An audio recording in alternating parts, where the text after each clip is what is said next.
Hey everyone, I'm back, and now we are going to be reviewing The Occupation. So let's not diddle daddy around. diddle daddy daddle. Stop laughing at me around, and let's get right into it. This episode had a very much of a season 1 feel. Season 1. We're going back to where it all began.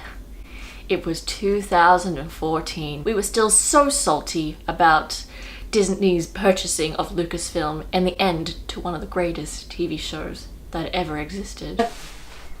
I love you. There was talk of a new show coming out, and when we saw the previews, we were all like, Star Wars Rebels? Ew. Skip ahead.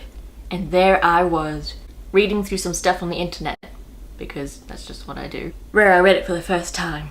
Is Ahsoka Tano going to be in Rebels? I need to see it. I watched the Fulcrum clip, and the overconfident speech pattern struck me as familiar. Could it be?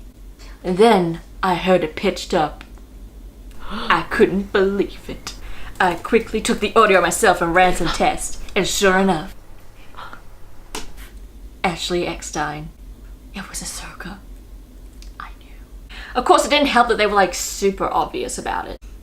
A few weeks later, my sister was watching the last episode on the couch when I peeked over and I heard it. The protocol has changed. And I decided I gotta watch this show. And then I realized that the art style was meant to emulate the look of the original movies and the art of Ralph McQuarrie, as well as the show's more overarching plotline opposed to Clone Wars' more stories, self-contained stories that take over that are loosely connected and kind of go for around 3 episodes. Can you shut up? And eventually, I fell. Then I decided I should watch this show on my shitty YouTube channel. Hey everyone, it's Queen of the... Look, long story short, we're back on Lothal and it gave me some season 1 feels. Those were simpler times. This episode was intense. You could really feel how dangerous it is to go back to Lothal. And the stakes were just through the roof. I felt like I was watching the Citadel arc. I say that because there was something new and dangerous around every corner, and because I will use any excuse to talk about Clone Wars. I have a problem. I want a Callus and Rex spin-off. I want to know what they did on that ship. Don't say Nice to see that Jai Kell's back and he survived. I know that he was targeted by the Inquisitor. I have some questions about that. Is Jai Kell force sensitive? Even nicer to see Dante Basco back playing with him, even though his voice got really high. He had reverse puberty. But his appearance, as well as all the returning of all our classic characters, pales in comparison to the return of the Puffer Pig. Oh, Puffer Pig, how I missed you. I love seeing the ground destruction on Lothal. It just shows how utterly ruthless the Empire is. I remember praising Rogue One for showing the on-the-ground destruction of the world when the Death Star was doing its thing. I think it's interesting when you see it because we've only ever heard of it and read about it, and now seeing it just really brings it up another level. Really tugs at the heartstrings. And my boy Joe's dead, so... yeah. I know that last week I said I would talk about Kanan and Hera, because of the preview clip, because it was leading me to believe that that was going to be a main plot point.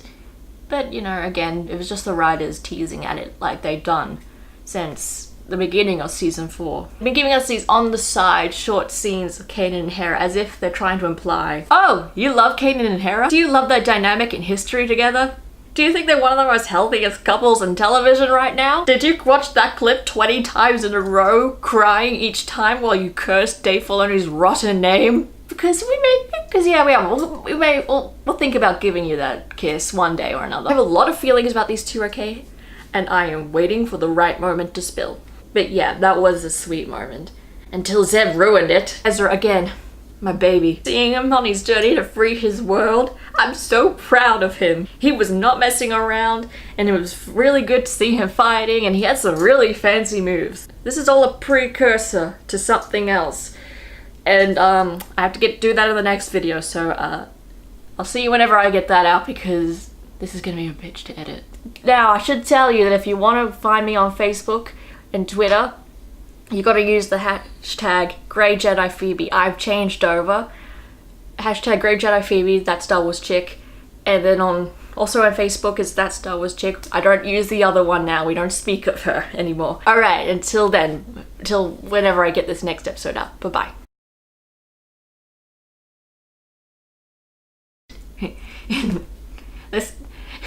The protocol has changed.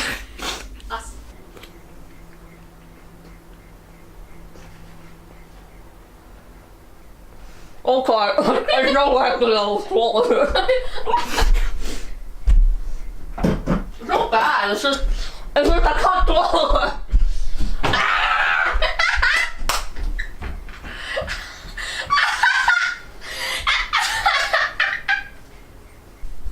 Don't you pretend to I used all my powers of being Australian then.